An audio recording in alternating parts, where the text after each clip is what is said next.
Henri Christophe est l'une des figures les plus marquantes d'Haïti.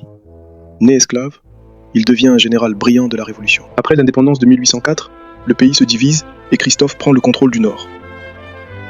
En 1811, il se fait couronner roi sous le nom d'Henri Ier, instaurant une monarchie structurée. Son règne est celui des grands travaux. Il bâtit la majestueuse citadelle La Ferrière pour protéger la liberté conquise. Le palais sans souci, son Versailles caraïbéen, devait prouver au monde la grandeur du premier État noir libre. Mais son autorité de fer et la maladie provoquent sa chute.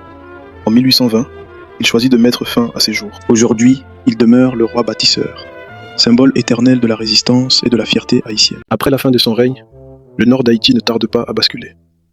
Le système mis en place s'effondre rapidement. Les officiers changent de camp, l'armée se désorganise, et les structures administratives perdent leur cohérence. Son corps aurait été enterré secrètement dans la citadelle, renforçant l'aura légendaire du personnage. Christophe avait recréé une noblesse, avec des titres et une étiquette inspirée des monarchies européennes. Les terres étaient organisées de manière militaire.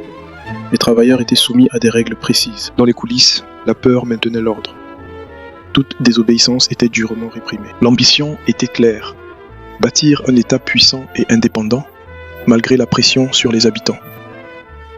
Aujourd'hui, son empreinte continue d'influencer la manière dont on pense le pouvoir et l'autorité en Haïti. Avec le temps, ce qui reste ne se limite pas aux pierres ou aux récits officiels.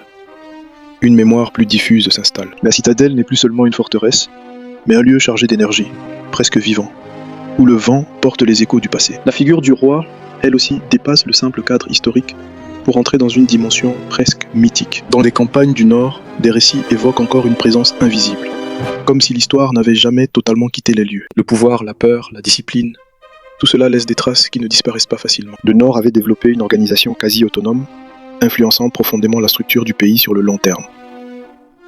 La citadelle raconte une volonté, celle de ne jamais redevenir soumis. Un message fort, malgré les contradictions internes. Une intensité rare, où la grandeur et la dureté se mêlaient. Une dualité qui, aujourd'hui encore, captive autant qu'elle dérange. Avec le recul des siècles, cette période ne cesse d'être réinterprétée. Chaque génération y projette ses propres tensions. Certains y voient une tentative nécessaire de préserver une indépendance fragile, d'autres, un pouvoir qui se coupe de son peuple. La figure de Christophe incarne une question centrale. Comment bâtir sans reproduire ce qu'on a combattu? Ces structures imposantes parlent encore. Chaque pierre porte cette tension. Ce qui fascine, c'est le silence qui entoure certains aspects. Dans ces espaces vides naissent les récits les plus marquants de notre histoire. Ce qui reste, c'est une atmosphère. Une époque qui continue de laisser une empreinte tangible dans nos lieux et nos mémoires.